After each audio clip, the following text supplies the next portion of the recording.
Apa kabar sahabat debat? Tentunya selalu dalam berkelimpahan dan keharmonisan ya. Di video kali ini saya pengen membahas yang namanya sesajen. Sesajen apa?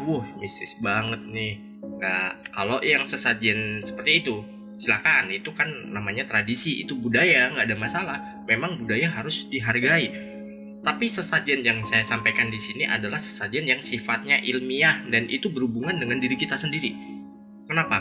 Karena diri kita ini kadang meminta syarat untuk ketika kita pengen minta sesuatu ya.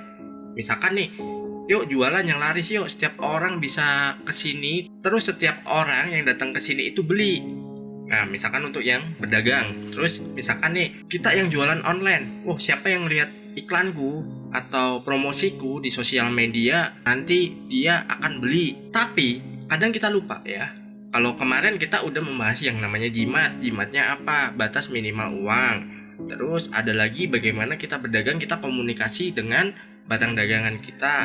Terus untuk penarik uang yang kita simpan di laci, kalau kita buka toko, kita udah membahasnya juga, ya kan? Nah, sekarang ini kita membahas sesajennya. Sesajen untuk apa? Untuk diri kita sendiri. Kenapa? Karena diri kita ini juga menginginkan yang namanya imbalan. Kenapa? Kita ini perlu berterima kasih ke diri sendiri. Ibarat kita ngasih penghargaan untuk diri kita, untuk ya apa yang sudah dilakukannya. Jangan salah loh. Saya kan pernah bilang bahwa diri kita ini bisa menjadi pendorong atau yang ngasih support, ngasih dukungan. Bisa juga diri kita ini sebagai penghambat atau sabotase. Kalau kita nggak menurutinya, otomatis apa? Diri kita akan menjadi sabotase. Dan ini nggak bisa kita lihat, tapi bisa kita rasakan. Contoh begini, ada seseorang yang dia jualan nih misalkan di tokonya ya, dan ini bukan barang-barang kecil.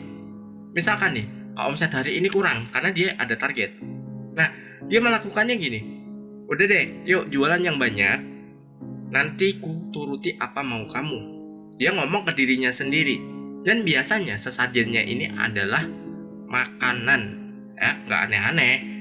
Nanti sesajennya minta makan kemenyan ya kan, nggak mungkin lah. Masa ngambilnya hiu? Kan nggak mungkin juga.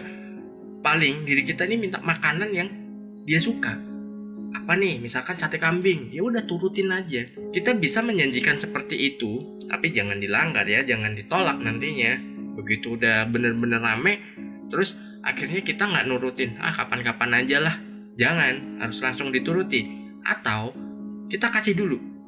Kita kasih sesajennya dulu. Dia pengennya apa, kita turutin. Dah, kamu udah ku kasih sajen, ya. Kamu udah ku kasih apa yang kamu mau. Sekarang kamu bantu aku.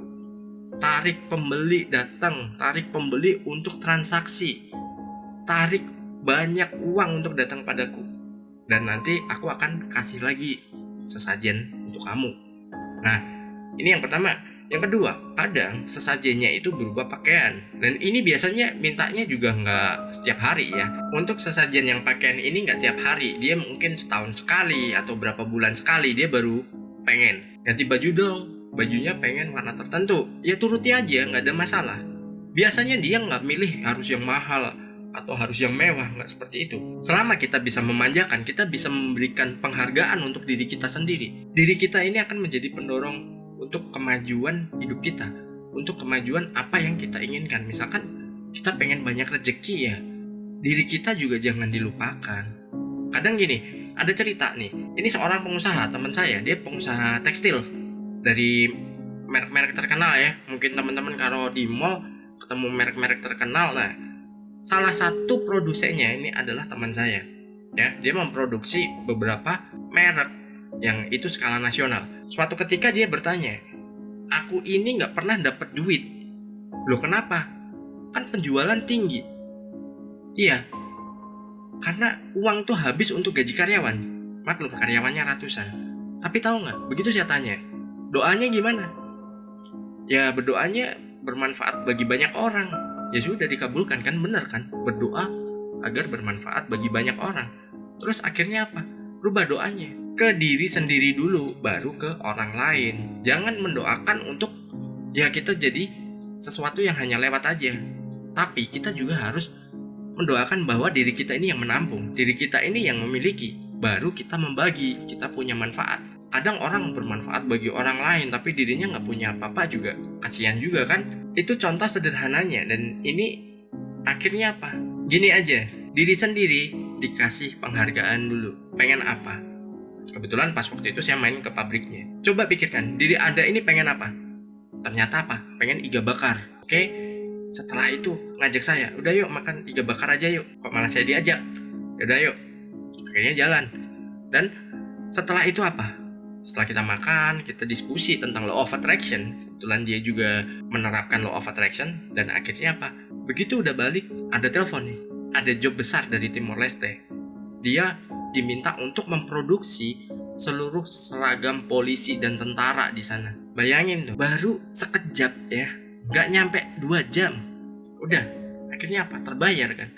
Kalau nggak percaya, coba praktekkan sendiri. Kalau misalkan nanti masih ada kurang, ya tanya lagi, lu mintanya apa? Ke diri sendiri. Mungkin nanti di video lain kita bahas yang namanya self talk ya. Kita diskusi dengan diri sendiri itu bagaimana. Terus bagaimana dia menjawabnya, bagaimana kita bertanya, dan syaratnya apa aja biar dia juga lancar komunikasi dengan kita. Oke? Sukses berlimpahan.